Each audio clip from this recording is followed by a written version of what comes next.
ये जो इस साल वीट की कमी हमें दरपेश है, अक्सर होती है, लेकिन इस साल भी जो कमी दरपेश है जो कि हमने इंपोर्ट करनी पड़ेगी, वो कमी जो है वो इस वजह से है कि क्लाइमेट सही नहीं था, फसल ठीक नहीं हुई, या इस वजह से है कि पिछली दफ़ा नुकसान के बाद किसान ने इस दफ़ा गंदम लगाई ही कम? पहले तो मैं आपको बताऊं कि ये जितनी आपने फैक्टर्स कहे हैं ये सारे फैक्टर्स इसमें आते हैं। एक तो काश्तकार जिसके पास ऐसा जो ऐसे इलाके में था जहां पे गंदम के अलावा कोई और फसल काश्त हो सकती थी, उसने गंदम को काश्त ही नहीं किया।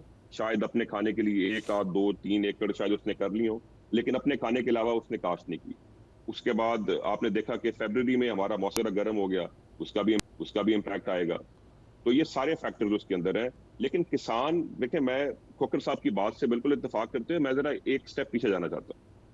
आप पिछले 2-3 साल से रो रहे हैं कि जी हमारी मैशत नहीं चल रही है, हमारी मैशत दिवालिया होने लगी है, हमारे मुल्क की इकोनॉमी तबाह हो गई है।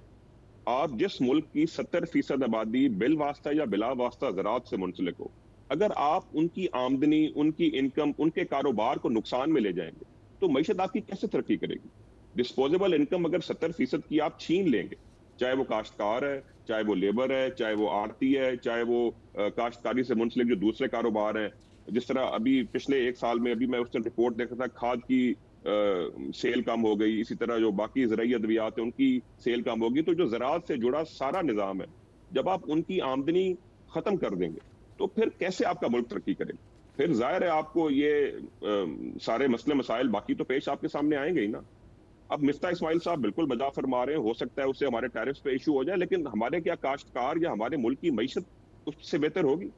अभी जो काश्तकार की इस वक्त हालत है, अगर आप देखें, काश्तकार उसके पास ना तो अपना क्या कहते हैं अद्वियात खरीदने के पैसे हैं, ना अच्छा बीज खरीदने के पैसे हैं, ना उसके पास अपनी जो ज़रूरी इम्प्लीमेंट्स, लोग अपने ट्रैक्टर्स बेच रहे हैं, लोग अपने इम्प्लीमेंट्स बेच बेच के जो है गुजारा कर रहे हैं। ये हमारा पिछले 1 साल में हालत होगी और इम्पैक्ट उसका हर फसल पे आ रहा है। अगर काश्तकार के पास पैसे ही नहीं है अपनी फसल को अच्छे तरीके से काश्त करने के, तो वो चाहे गंदम हो, कपास हो, अभी आपने किन्नू की बात की, टेस्ट की बात की, मौसमी हालात तो अपनी जगह पे, लेकिन अगर मैं अपनी इनपुट की जो मेरी डिमांड है मैं वो ही नहीं पूरी करूंगा तो मेरी कोई भी फसल वो अच्छी नहीं होगी। सो ओवरऑल एक इम्पैक्ट इस मुल्क पे आ गया। और इतना एब्रप्ट इन्होंने जो काश्तकार से गंदम की जो उसको लॉस में लेके गए, उसने इतना एक एब्रप्ट इस मुल्क के ऊपर एक असर डाला है, खासतौर पर रूरल इकोनॉमी पे। मुझे नहीं पता ये कितने साल लग जाएंगे हमें इससे बाहर आते हैं। सब्सक्राइब करें और बेल दबाएं ताकि कोई खबर रह न जाए।